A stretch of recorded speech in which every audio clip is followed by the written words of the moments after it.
여기 한 남자가 있습니다. 부동산 계약서의 도장을 받으러 트란실바니아의 외딴정을 찾아간 젊은 변호사였죠. 그런데 성문이 닫히는 소리와 함께 자신이 손님이 아니라 죄수라는 사실을 깨닫습니다. 이 작품은 낯설고 오래된 공포가 과학과 이성을 자랑하던 문명 한복판까지 스며들 때 인간이 무엇으로 맞설 수 있는가를 묻는 이야기예요. 미신이라 비웃던 것이 실은 가장 현실적인 위협이었던 거죠. 오늘의 책은 무단으로 영화화됐다가 저작권 소송에서 져 필름이 전부 소각될 뻔한 소설 드라큘라입니다. 변호사 사무원 조너선 하커는 드라큘라 백작의 런던 부동산 매입을 성사시키러 트란실바니아로 향해요. 마을 사람들은 그를 붙잡고 십자가를 손에 쥐어주며 성으로 가지 말라 애원하죠. 밤이 깊자 마차는 늑대 울음이 울려 퍼지는 숲길을 달려요. 어디선가 파란 불꽃이 일렁이고 마부는 이상하리만치 정확히 그 자리마다 마차를 멈춰 세우죠. 성문 앞에서 창백한 얼굴의 노인이 하커를 맞이해요. 얼음장 같은 손을 내밀며 그가 말하죠. 저는 드라큘라입니다. 제 집에 오신 걸 환영합니다, 하커씨. 성 안엔 하인도 거울도 하나 없었어요. 백작은 낮엔 코빼기도 비치지 않다가 해가 지면 나타나 하커와 밤새 대화를 나누죠. 어딘가 모르게 소름 끼치는 다정함이었어요. 어느 날 밤 하커는 창밖으로 도마뱀처럼 성벽을 기어내려가는 백작을 목격해요. 인간이라면 불가능한 몸짓이었죠. 그제야 하커는 자신이 얼마나 위험한 곳에 있는지 실감해요. 홀로 남겨진 밤, 아름다운 여인 셋이 하커의 방으로 스며들어요. 입술을 핥으며 다가서는 그들을 백작이 가로막고 소리쳐요. 이 남자는 내 것이다. 손대지 마라. 성 지하실에서 하커는 소름 끼치는 광경을 봐요. 흙이 채워진 관 속에 누워있는 백작, 그리고 런던으로 보낼 흙상자 50개. 자신이 그 침략 계획에 도장을 찍어준 셈이었죠. 편지도 검열당하고 창문마다 감시당하던 하커는 필사적으로 성벽을 타고 내려가 탈출해요. 정신을 잃은 채 발견된 그는 몇 주간 뇌혈을 앓으며 부다페스트의 병원에 실려가죠. 한편 화물선 데메테르오는 흑상자들을 싣고 영국으로 향해요. 선원들이 하나둘 밤마다 사라지기 시작하고 선장은 항해일지에 알 수 없는 공포를 적어 내려가죠. 폭풍우 치던 밤, 데메테르호는 키를 잡은 채 죽어있는 선장만 남긴 채 휘트비 항구에 좌초해요. 갑판에서 커다란 짐승 한 마리가 뛰어내려 어둠 속으로 사라지죠.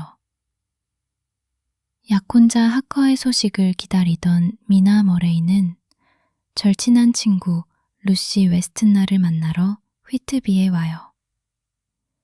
루시에겐 청혼자가 셋이나 있었지만 그녀가 택한 건 아서 호무드였죠. 그러던 어느 밤, 미나는 잠결에 사라진 루시를 찾아 절벽 위 묘지로 달려가요. 하얀 잠옷 차림의 루시 위로 붉은 눈을 가진 검은 형체가 몸을 굽히고 있었죠. 그날 이후 루시는 눈에 띄게 창백해지고 기운을 잃어가요. 목덜미엔 작은 상처 2개가 남았고 걱정된 미나는 세워드 박사에게 편지를 보내요. 세워드 박사는 옛 스승인 암스테르담의 반 헬싱 교수를 급히 불러요. 희귀한 병이라면 유럽에서 그를 따를 자가 없었거든요. 루시를 진찰한 반 헬싱은 방 안 가득 마늘꽃을 두르고 십자가를 목에 걸어줘요. 다른 의사들이 미신이라 비웃어도 그는 확신에 찬 얼굴로 침묵을 지키죠. 루시가 쓰러질 때마다 아서와 세워드, 바넬신과 켄시까지 차례로 자신의 피를 나눠줘요.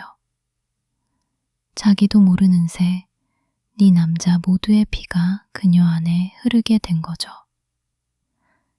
영문을 모르는 루시의 어머니가 답답하다며 마늘꽃을 치우고 창문을 열어둔 밤, 안개처럼 스며든 무언가가 방을 채워요.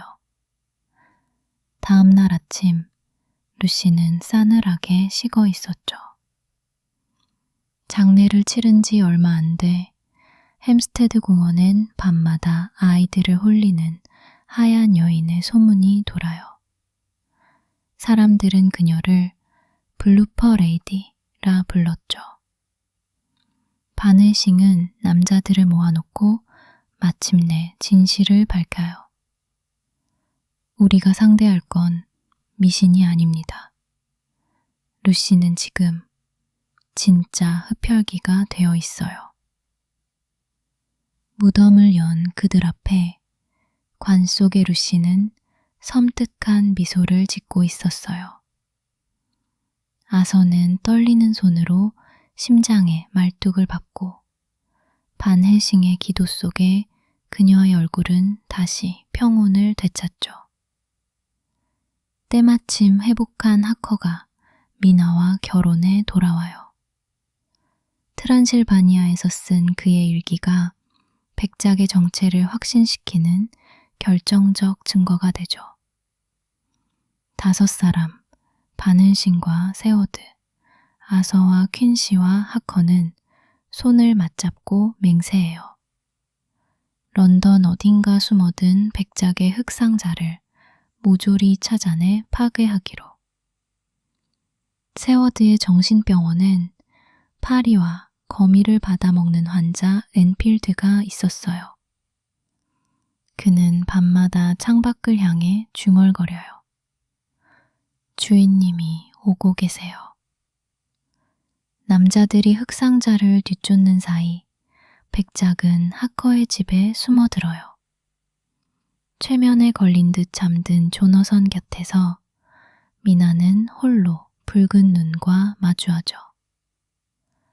백작은 자기 가슴을 찢어 흐르는 피를 미나에게 강제로 마시게 해요. 뒤늦게 들이닥친 남자들이 목격한 건 이미 끝나버린 저주의 의식이었죠. 청수를 이마에 대자 살갗이 타들어가는 걸 본 미나는 절규해요. 더럽혀졌어요, 저는. 신조차 외면할 만큼요. 그녀는 자신도 괴물이 될까 두려워하죠.